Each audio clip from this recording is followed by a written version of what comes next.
Sveicināti, mani sauc Kaspars Bramanis, un mēs atrodamies Turkalnes muižā. Atrodamies pie Turkalnes muižas alus un sidra darītavas, tāpēc aicināšu tevi iekšā nobaudīt dažus foršus dzērienus.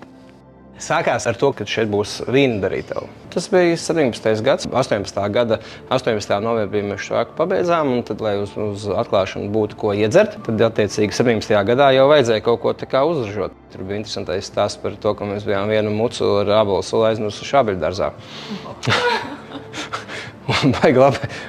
Baigi labā dzira sanāca. Norūgu pat ar dabīgiem raugiem. Tas bija vienkārši superīgs dzēriens. Bet, riskēt nevajag, un tad, protams, izvēlamies tur tādus drošos raugus, lai tad arī tas produkts sanāktu tā kā jābūt. Un, protams, mēs viņus arī visu laiku kontrolējam. Protams, cilvēki speciāli mēra visus rādītājus, lai viss būtu labi. Lai kaut ko saprast no tā visa, tad dabūju pamācīties Jelgavā. Alus, sidra, vīna un tādas dažādas tehnoloģijas. Iepazinos ar dažādiem vīnu darītājiem, noskaidroju to pārdošanas apjomu vīnam, secināja, ka vajagais biznesa nesanāks. Un ņemot vērā to, ka netālu ir ģimenes uzņēmums, atpūtas komplekss Turbas, kur mēs darām ļoti daudz alu, gribējās pamēģināt alu. Bet par cik šis bija arī lauka atbalstdienas projekts, vīna darītava, tad man draudzētajā ābolu vīna vai jeb sidra tāda dažādi dzērieni bija jātaisa.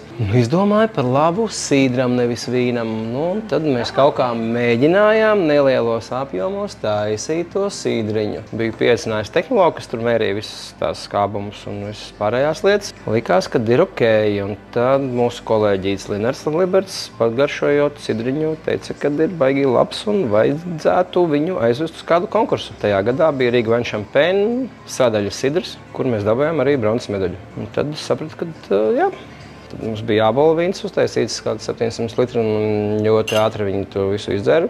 Tad man pašam patikās rabarbaru vīns, upeņu vīns un aronija vīns. Jā, tas vairāk ir priekš ziemas, priekš karstvīniem. Jā, karstais sidrs mums arī, protams, ir, jā. Tā kā goda lieta katram kārtīgam sidra taisītājiem, tad karstais sidrs arī jābūt, jā. Rudenī eksperimentēsim jaunas garšas.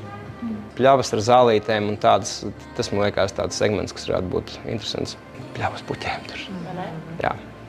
Mēs esam Turkalnes muižas vēsturiskajā pagalmā, kur mums bija parāds iebraukt šajā caur tiem krūmiņiem, caur Liepu gatvi. Iebraucot iekšā, mums pa labo roku ir saimniecības ēkas. Senā kungu māja atradās tieši priekšpusē, kur šobrīd ir drupas. Jā.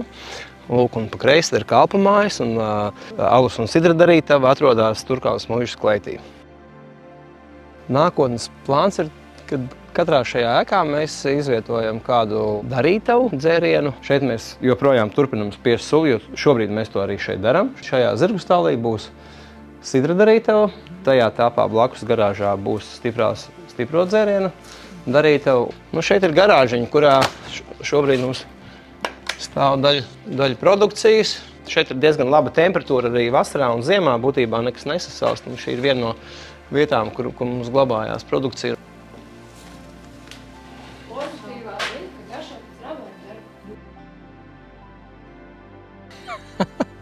Šo mēs paši izdzersim.